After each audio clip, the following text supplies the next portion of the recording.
क्या प्रिया, क्या है? क्या कर रही थी देर से? कॉन्स्टिट्यूशन के आर्टिकल्स याद कर रही हूँ। इतनी पतली और इतनी इजी बुक इतनी देर से? पतली और इजी बुक, वो भी इंडियन कॉन्स्टिट्यूशन। वर्ल्ड्स लेंथीएस्ट है, दुनिया की सबसे बड़ी है इंडियन कॉन्स्टिट्यूशन। इसे बनने में ही 2 साल 11 महीने और 18 दिन लगे थे। आज के डेट में 448 आर्टिकल्स, 25 पार्ट्स और 12 शेड्यूल्स है। पूरी इंडिया को चलाता है इंडियन कॉन्स्टिट्यूशन। एक सुहागन के सिर का ताज होता है। ये 50 रुपए काटो रे। चलिए वीडियो शुरू करते हैं।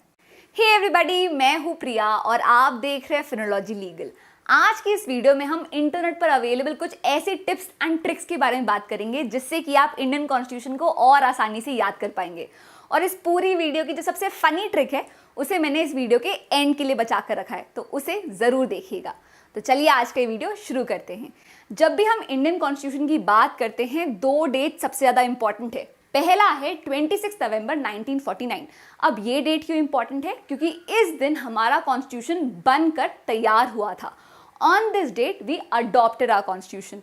पर क्या इसी दिन से कॉन्स्टिट्यूशन लागू होना, इनैक्ट होना स्टार्ट हो गया था? नहीं। तो कॉन्स्टिट्यूशन लागू होना स्टार्ट हुआ था, इनैक्ट होना स्टार्ट हुआ था 26 जनवरी 1950 को। अब इस डेट की ऐसी क्या खासियत है? क्योंकि 26 जनवरी 1929 को इंडियन नेशनल कांग्रेस ने पहली बार इंडियाज डिक्लेरेशन ऑफ इंडिपेंडेंस बनाया था, पूर्ण स्वराज की मांग की थी। तो उस डेट को रिमेंबर करने के लिए 26 जनवरी को हमने कॉन्स्टिट्यूशन को इनैक्ट किया था। और इसी डेट को सेलिब्रेट करने के लिए हम हर साल 26 जनवरी को रिपब्लिक डे मनाते हैं। तो ओरिजिनली जब इंडियन कॉन्स्टिट्यूशन बनकर तैयार हुआ तब उसमें कितने आर्टिकल्स थे? 395 आर्टिकल्स, 22 पार्ट्स और 8 शेड्यूल्स थे।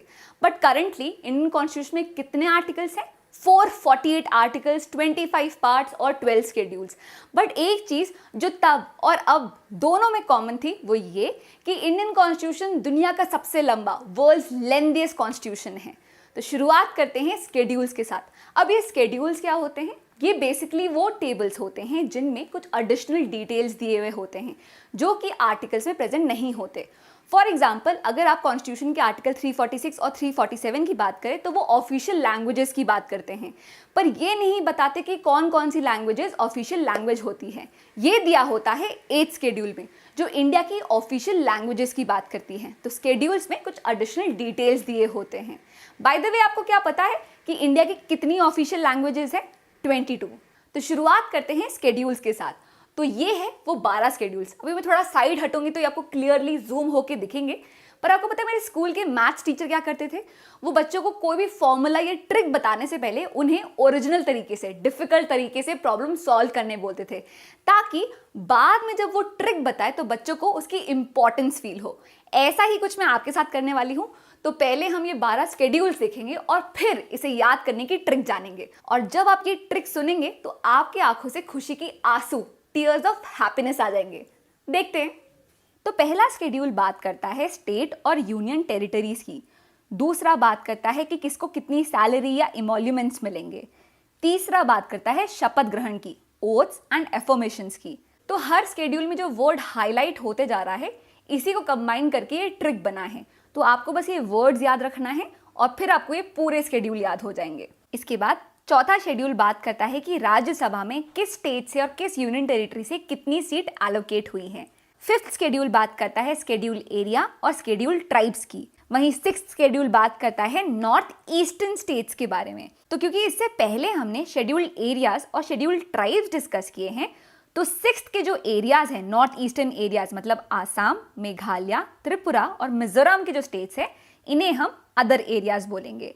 इसके बाद आता है बहुत ही इंपॉर्टेंट 7th शेड्यूल जो फेडरल स्ट्रक्चर की बात करता है। इसमें डिस्कस किया गया है कि यूनियन और स्टेट गवर्नमेंट के बीच में डिस्ट्रीब्यूशन ऑफ पावर किस तरीके से होगी। और इसी शेड्यूल में 3 list, union list, state list और कॉन्करेंट लिस्ट भी दिए गए हैं। नेक्स्ट आता है 8th शेड्यूल जिसमें 22 ऑफिशियल लैंग्वेजेस दी गई हैं। और इसके बाद आता है 9th शेड्यूल जो लैंड रिफॉर्म्स की बात करता है, validation of certain acts and regulations. क्या आपको पता है कि इंडियन कॉन्स्टिट्यूशन का जो फर्स्ट अमेंडमेंट एक्ट हुआ था जमींदारी सिस्टम को अबॉलिश करने के लिए, इसी के लिए 9th शेड्यूल को कॉन्स्टिट्यूशन में इंसर्ट किया गया था।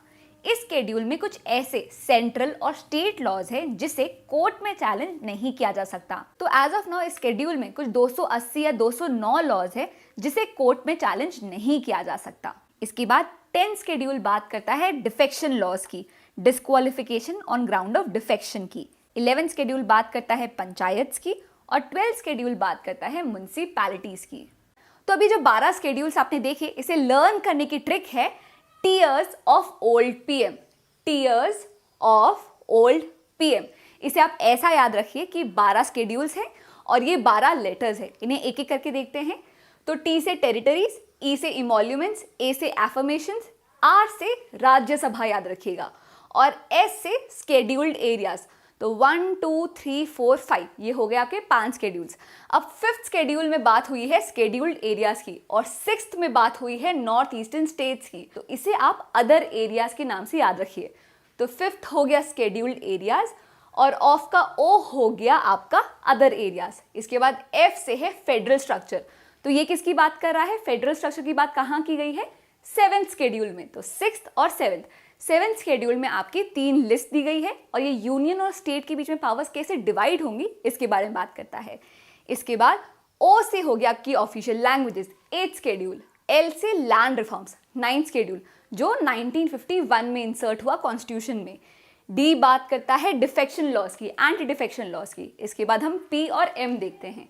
तो पी बात करता है पंचायत की और एम बात करता है म्युनिसिपैलिटी की। तो इस तरीके से आप अपने 12 शेड्यूल्स को इन 12 लेटर्स से याद कर सकते हैं। 12 शेड्यूल 12 लेटर्स। तो आई होप आपको शेड्यूल याद करने में आसानी होगी। एक और बार बता देती हूँ कि शेड्यूल्स क्या होते हैं। ये वो एडिशनल डिटेल्स होते हैं, वो लिस्ट, वो टेबल्स होते हैं जो आर्टिकल्स में प्रेजेंट नहीं होते।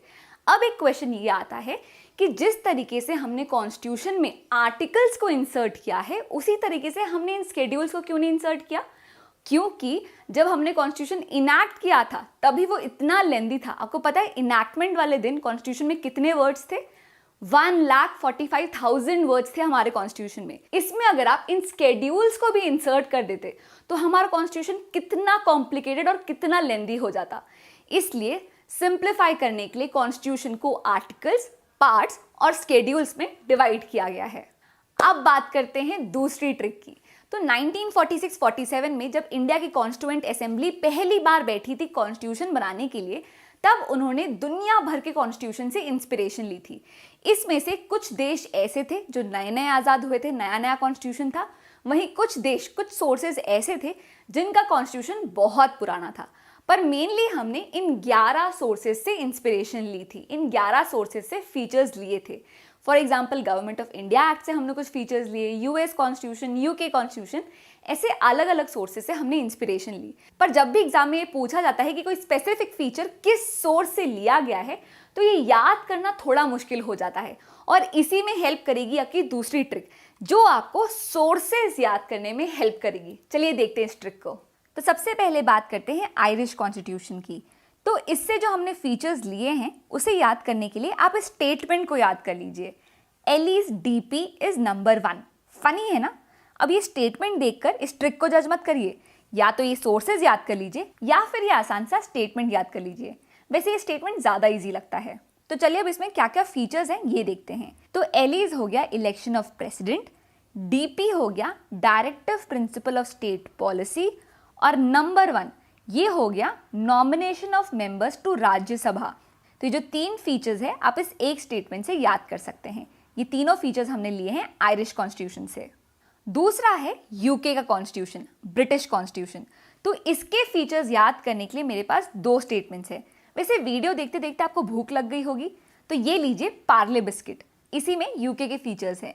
पा से हो गया पार्लियामेंट्री सिस्टम, आर से हो गया रूल ऑफ लॉ, एल से हो गया लॉ मेकिंग प्रोसीजर। इसके बाद बिस्किट के बाय से हो गया बाई कैमरलिज्म और फिर है सिंगल सिटीजनशिप। इन्हीं फीचर्स के लिए जो दूसरा स्टेटमेंट है वो है सिनबी इज अ कॉम्प्लेक्स लॉ। तो सिन से हो गया सिंगल सिटीजनशिप, बाय से हो गया by cameral parliamentary system, complex के कॉम्प से याद रखिए कॉम्प्ट्रोलर एंड ऑडिटर जनरल, और लॉ से याद रखिए लॉ मेकिंग प्रोसीजर। तो यूके के फीचर्स याद करने के लिए आपके पास दो ऑप्शंस है, पार्ले बिस्किट और सिम्बी इज अ कॉम्प्लेक्स लॉ। वैसे पार्ले बिस्किट मुझे ज्यादा कैची लगता है। इसके साथ ही ब्रिटिश कॉन्स्टिट्यूशन से हमने एक और बहुत इंपॉर्टेंट फीचर लिया है, वो है रिट्स का। अब ये रिट्स क्या होते हैं ये समझने के लिए आप मेरे इस वीडियो को देख सकते हैं, जिसमें मैंने बहुत सिंपल तरीके से रिट्स क्या होते हैं ये समझाया है। नेक्स्ट हम देखेंगे यूएस का कॉन्स्टिट्यूशन। तो रिसेंटली यूएस के प्रेसिडेंशियल इलेक्शंस काफी चर्चा में रहे हैं, तो उसी से आप इस स्टेटमेंट को रिलेट करिएगा, president needs fund for removal of present vice president and जजेस इन यूएसए। अब इस स्टेटमेंट से हम ये फीचर्स डिराइव करते हैं। तो प्रेसिडेंट से हो गया प्रेसिडेंट ऑफ इंडिया। तो इंडिया में जो president as supreme commander of armed forces का जो कंसेप्ट है ये हमने यूएस कॉन्स्टिट्यूशन से लिया है। फंड से हो गया फंडामेंटल राइट्स। तो कॉन्स्टिट्यूशन का one of the most important parts, part 3 fundamental rights के इंस्पिरेशन यूएस से ली गई है। नेक्स्ट है रिमूवल, जिसे इम्पीचमेंट भी कहते हैं। तो इम्पीचमेंट का कंसेप्ट भी यहाँ से आया है। इसमें प्रेसिडेंट का इम्पीचमेंट भी आता है और सुप्रीम कोर्ट और हाई कोर्ट के जजेस का इम्पीचमेंट भी इन्वॉल्व है। फिर प्रेसिडेंट से आप प्रियम्बल याद रखिए, इसके बाद वाइस प्रेसिडेंट का कंसेप्ट, और जजेस से आप इंडिपेंडेंस ऑफ जुडिशरी याद रखिए। तो ये फीचर्स हमने यूएस से लिए हैं। नेक्स्ट आता है कनाडा का कॉन्स्टिट्यूशन। तो इसके लिए भी एक बहुत कैची और बहुत सिंपल लाइन है, वो है can I know fades address. बहुत सिंपल है और आसानी से याद हो सकता है। अब इसमें से फीचर्स देखते हैं। तो कैन से आप कनाडा याद रख सकते हैं कि ये स्टेटमेंट कनाडा से रिलेट करता है। फिर फेड से आप फेडरल सिस्टम याद रख सकते हैं। तो federation with a strong centre का कंसेप्ट यहां से लिया गया है। एड से हो जाएगा सुप्रीम कोर्ट की एडवाइजरी जुरिस्डिक्शन, और रेस्ट से हो जाएगा सेंटर की रेसिड्यूरी पावर्स। और ये सारे फीचर्स आप can I know fades address से याद रख सकते हैं। तो इस सेकेंड ट्रिक में हमने जो भी कैची स्टेटमेंट डिस्कस किए हैं उससे आप आयरलैंड, यूके, यूएस और कनाडा के सोर्सेज बहुत जल्दी याद कर पाएंगे। इसके साथ ही बाकी सोर्सेज से हमने कौन कौन से फीचर्स लिए हैं ये मैंने इस वीडियो में डिस्कस किया है। नेक्स्ट हम बात करेंगे कॉन्स्टिट्यूशन के पार्ट्स के बारे में। तो जैसा कि मैंने आपको बताया कि ओरिजिनली कॉन्स्टिट्यूशन में 22 पार्ट्स थे, बट एज ऑफ नाउ हमारे पास 25 पार्ट्स हैं। तो तब से लेकर अब तक कॉन्स्टिट्यूशन में काफ़ी सारे चेंजेस हुए। तो जब भी कॉन्स्टिट्यूशन में कोई नया पार्ट इंसर्ट करना होता है या नया कोई आर्टिकल लाना होता है तो उसे अल्फाबेटिकली इंट्रोड्यूस किया जाता है। जैसे part 9A of the constitution, part 9B of the constitution, article 21A। तो अल्फाबेटिकली इन न्यू चेंजेस को इंसर्ट किया जाता है ताकि कॉन्स्टिट्यूशन का जो अरेंजमेंट है वो अफेक्ट ना हो। तो इन 25 पार्ट्स को इजीली कैसे याद रखना है इस बारे में है ये ट्रिक। तो चलिए अब आपके स्क्रीन पर जो एक स्टेटमेंट आने वाला है उसे आराम से और एंजॉय करके देखिएगा। तो इंडियन कॉन्स्टिट्यूशन के जो 25 पार्ट है इन्हें एक साथ याद करना थोड़ा डिफिकल्ट हो सकता है, इसलिए इस ट्रिक में हम 3 निमोनिक्स डिस्कस करेंगे। आपको इन तीनों में से जो पसंद आए आप उसे याद कर लीजिए। तो जो पहला निमोनिक है उससे हम ये 25 पार्ट एक साथ याद करना ट्राई करेंगे। ठीक है, स्टार्ट करें। ध्यान से देखिएगा। You can fly directly from US, UP, meet child, Shyam, Ram, fruit tastes sweet to eat, so only eat Maggi as tasty snack। तो इस स्टेटमेंट के हर फर्स्ट लेटर से आप 25 पार्ट को बहुत आसानी से याद कर पाएंगे, पर हो सकता है कि ये निमोनिक बहुत लंबा हो, इसलिए हम दूसरे निमोनिक को देखेंगे जिससे आप 7 पार्ट्स को, पार्ट 11 से लेके 16 तक को बहुत आसानी से याद कर पाएंगे। तो चलिए इसे देखते हैं। बहुत सिंपल एक नॉर्मल फ्रेज है, read from the start to end please. तो 7 पार्ट्स इस एक सेंटेंस से, read from the start to end please. और इस एक फ्रेज से आप पार्ट 11 से लेके 16 तक के पार्ट्स याद कर सकते हैं। अब बात करते हैं तीसरे निमोनिक की, जिससे आप 17 से लेकर 22 तक के पार्ट याद कर सकते हैं। तो ये एक बहुत ही सिंपल वर्ड है, लीमैट्स, LEMATS। अगर आप सिर्फ इसे याद रखेंगे तो 17 से लेके 22 तक के पार्ट याद कर सकते हैं। तो इस ट्रिक में हमने जाने 3 निमोनिक्स। जो पहला था उससे आप 25 के 25 एक साथ याद कर सकते हैं। दूसरे में आप read from the start to end please, इस एक लाइन से 11 से 16 तक के पार्ट याद कर सकते हैं। वहीं तीसरा निमोनिक एक सिंपल वर्ड, लीमैट से आप बाकी बचे हुए पार्ट्स याद कर सकते हैं। तो इसमें से आपको जो पसंद आए आप वो यूज कर सकते हैं। तो ये था आज का वीडियो कुछ टिप्स और ट्रिक्स के ऊपर।